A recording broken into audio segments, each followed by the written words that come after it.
মানে জাস্ট ভাবতেও অবাক লাগছে যে ভারত একসময় বাংলাদেশ গিফট করেছিল, পাকিস্তানের সঙ্গে লড়াই করে বাংলাদেশকে একটা স্বাধীন দেশ বানিয়েছিল, সে এখন নিজের বাবাকে ভুলে গিয়েছে।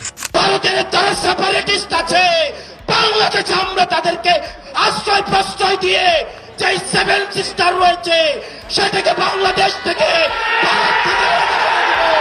বাংলাদেশের হাসান আব্দুল্লাহর মতো মূর্খ জননেতা, মোহাম্মদ ইউনূসের মতো শয়তানি নেতা, এরা প্রতিনিয়ত চেয়ে আসছে কিভাবে ভারতের সঙ্গে একটা বিবাদ বাঁধানো যায়। এরা খুব ভালোভাবেই জানে ভারত মুতে দিলে বাংলাদেশ ডুবে যাবে, তাই একটা ধর্মের খেলা খেলা যাক।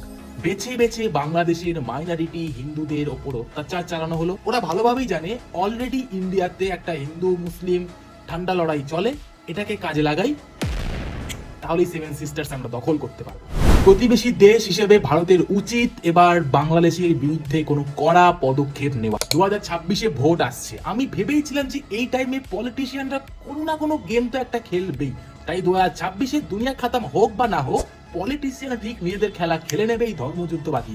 তাই হিন্দু মুসলিম আর না ভাই, স্টপ। তুমি একজন হিন্দু হও, তুমি একজন মুসলিম হও, তুমি যদি সত্যি একজন ভারতীয় হও, যদি তুমি সত্যি চাও বাংলাদেশে ঘটে চলা হিন্দুদের ওপর এই অত্যাচার বন্ধ হোক, কমেন্ট বক্সে জয় হিন্দ লেখো। আর এই ভিডিওটাকে প্রচুর প্রচুর শেয়ার করে যাতে স্টেট লেভেল, ন্যাশনাল লেভেল অব্দি আমরা আমাদের এই বক্তব্য পৌঁছাতে পারি। জয় হিন্দ, বন্দে মাতারাম।